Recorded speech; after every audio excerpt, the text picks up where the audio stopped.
first thing? You want to get out of it. It's the last sentence. They need to You remember that. Hmm? It's usually an evening of a letter. Yeah. So there were restoration and, you know, so that's now on, February, my daughter's soccer team, preseason. You can watch that. Miller. Another man. What about Aunt Howard? Okay. Of course.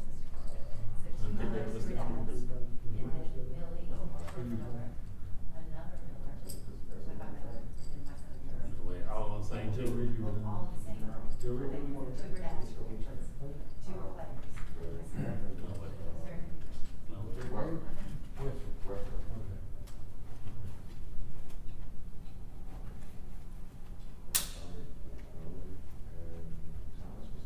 What are the other press conferences? Mm. What's the other press conferences? What the DA? What he give one today? Judge King was there. Yes, Howard was there.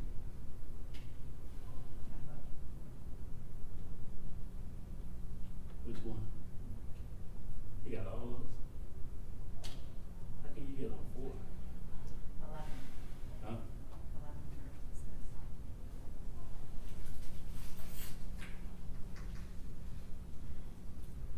Did the second officer, he didn't discharge his, gun, did he? This is He, he didn't really do anything unless that was the second officer. In my opinion.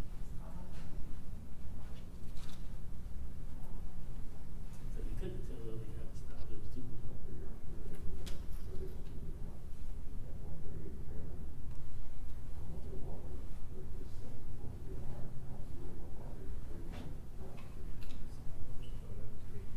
Hmm.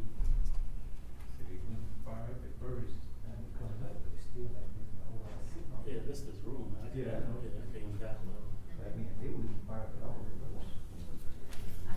your copy. You could?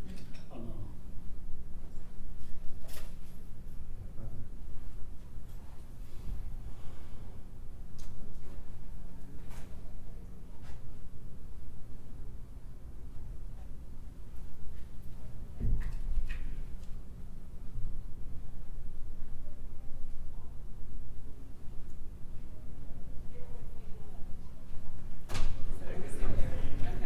Okay.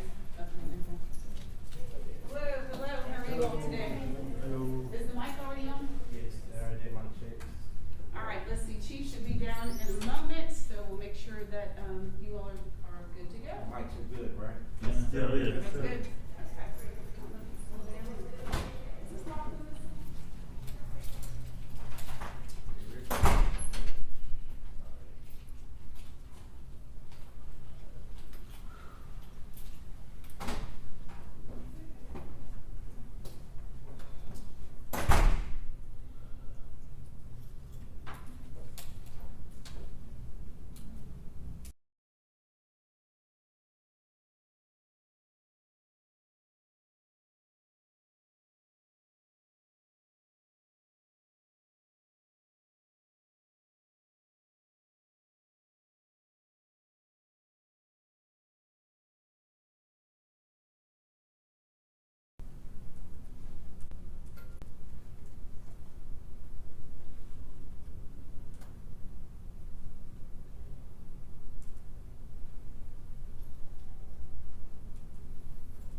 Good afternoon.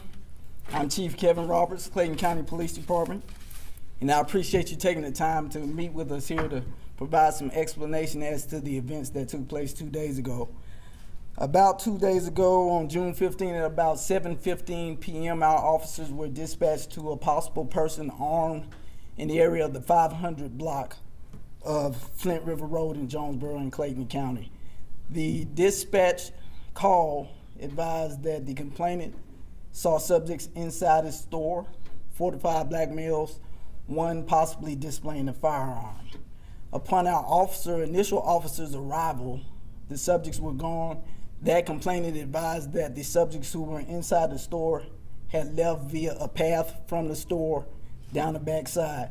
The officer, being familiar with the area, was able to leave the store.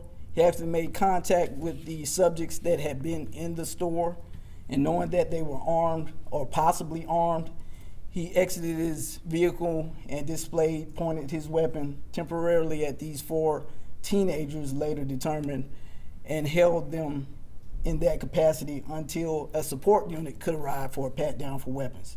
When that support unit arrived, no weapon was found, and if you viewed our body camera footage on the Clayton County Police Department Facebook page, you will see that he escorted those young men back to the store, where video was provided to him by the store clerk indicating that they were in possession of what appeared to be a firearm in the parking lot of that business.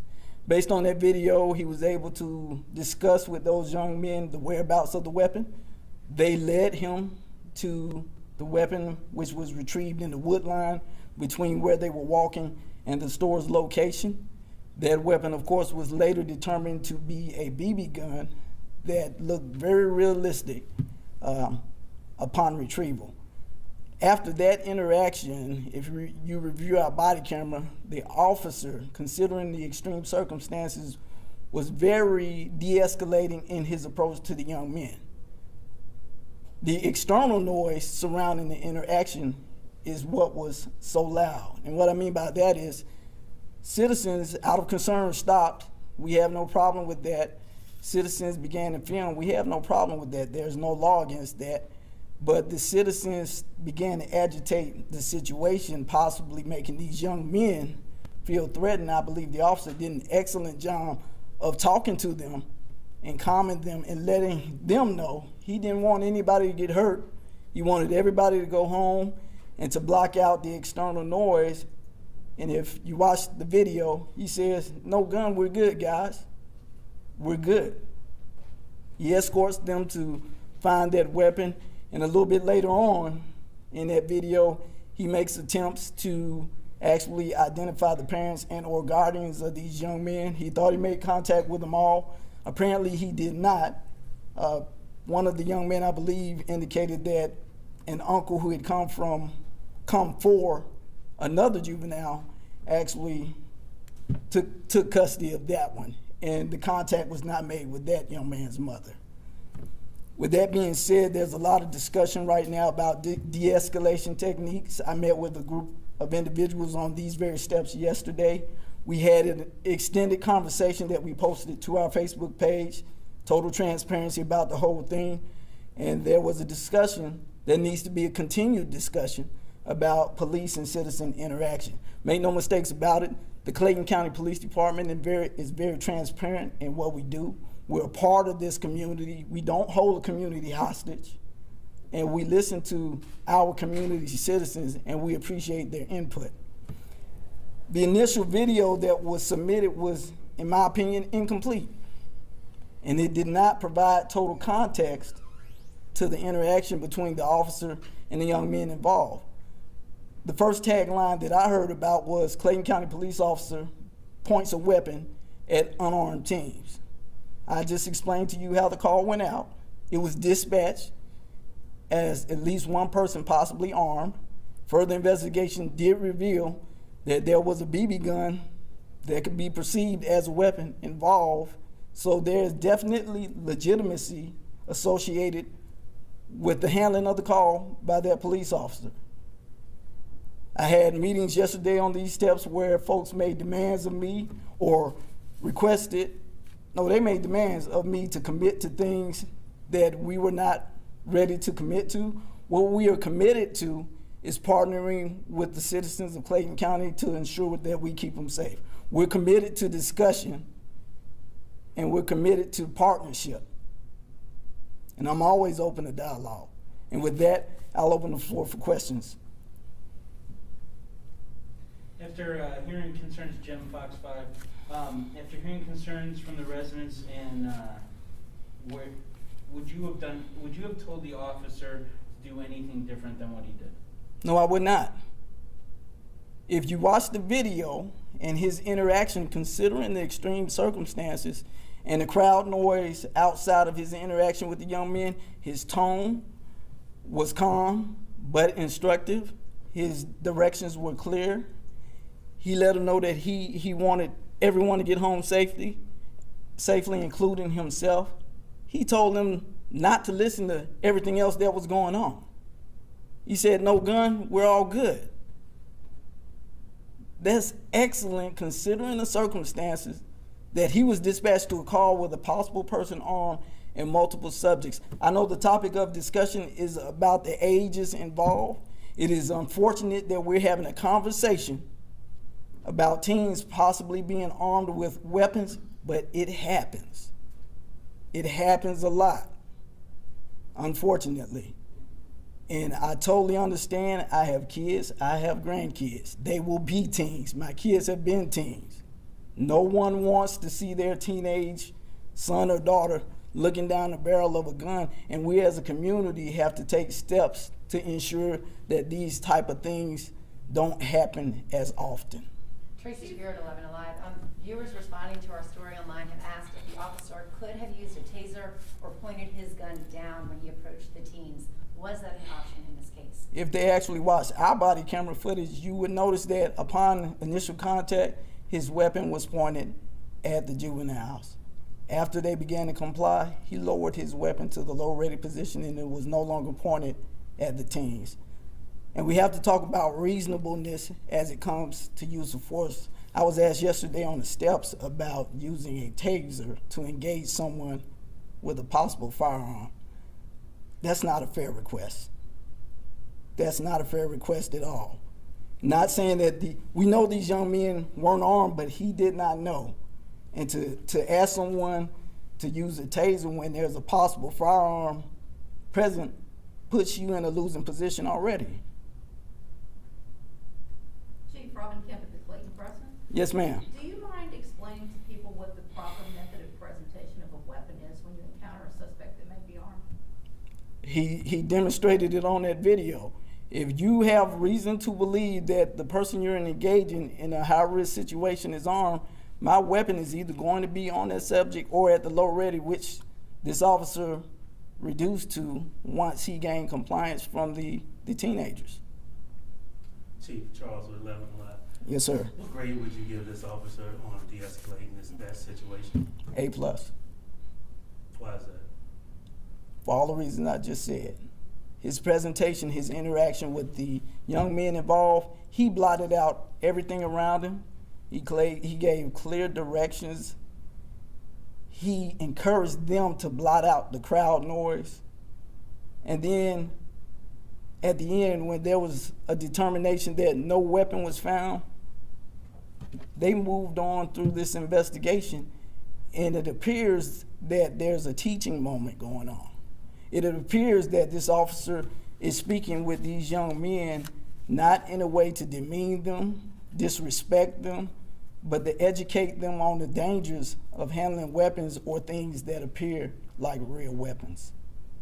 Chief, if your son had been among those boys, would you have been satisfied with the officer's response? I would have been satisfied with the officer's response, and me and my son would be having an engagement. And you mentioned a conversation yesterday on the steps. Is anything else being done right now to build a relationship with the people who live in this area where this happened? We're in constant engagement in Clayton County with our community. We've had responses from our citizens that echo that sentiment. This leadership team represents communication and partnership, and we'll continue that. Even on the steps of headquarters yesterday, I offered the opportunity for dialogue as demands were thrust upon me. So yes, we're always open to communication and dialogue. Chief, what do you think bystander, if another situation like this should come up, what is your advice to the community who is seeing something like this happen? What would you tell them? I always advocate for bystanders to be good witnesses, but to not interfere, especially if you're not totally aware of all the circumstances. And you always have the option of calling 911 to gain further information or to get a response from supervision out on the scene. But to agitate the situation can sometimes create a situation where things get worse very quickly. And I'm glad this didn't happen.